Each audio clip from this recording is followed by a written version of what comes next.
Hello and welcome. Today we are going to be showing you how to create a cheap Christmas hamper. How we do it, we still have the same high quality products, but how we package them is where we save on cost. So you can't just get cheap things together and put them together with it.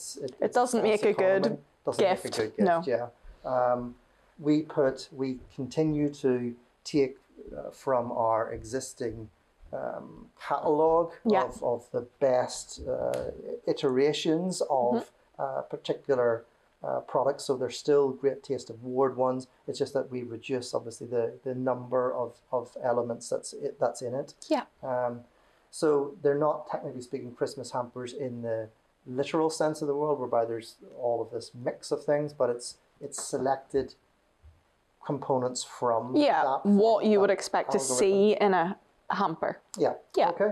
So just even though it is cheaper budget, you still apply the same psychology. Yeah, you still want it to look good. Yeah. So you have an idea again how you want your top part of the hamper to look. So we've designed how we want it to appear when you open it up. It's obviously quite shallow. Yeah, we don't have that so deep. So that allows you then, it lends you to de-emphasize boxy packaging types of things, and it allows you then to flatten things. So for instance, we have good size. It's 140 grams. It's not micro. That's another mistake. Don't go down lots of small things, because it just looks,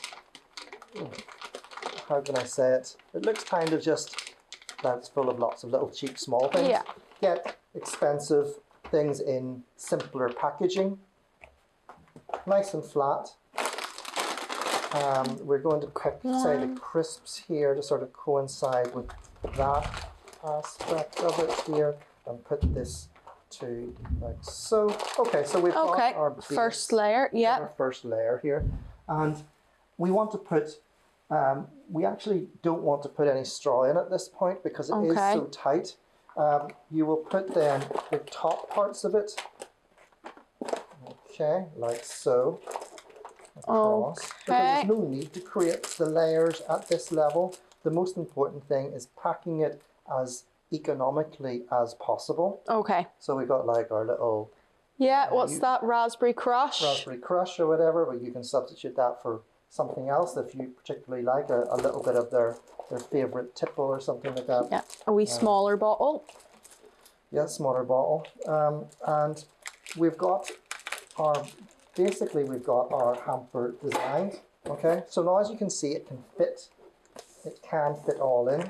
And what you now do is you now decide, okay, well, where can I place? Yeah, where's little gaps that we can put so a wee bit of shred in. Yeah, just to make it a little bit more bright, a little bit more as you would expect. Yeah, especially with this bottle, we don't want it to rattle around, so we will need to get shred if you are including glass, so that there isn't movement in delivery. And then we just place the products back in. Place the products back in. Use products in there to fill things. Okay. And then that allows you to close it up. So then, once you get to nail stage, you can wrap it in a ribbon. Because we have opted, obviously, for the cheaper, Christmas hamper container, we still want to finish it with, we want to add those finishing touches to still create a nice look. So the same as all of ours, if you've seen any of our other videos, we finish with the same ribbon. So we've got our ribbon there, and I'm just going to finish it off with the mini one that says Merry Xmas with our little polar bear, and I will tie it around the center. So if you've enjoyed this video, or if you want to look at some of our other Christmas videos if you have a bigger budget, or you want to see how we package them into different boxes and containers, please do check out our other videos, and thank you for watching.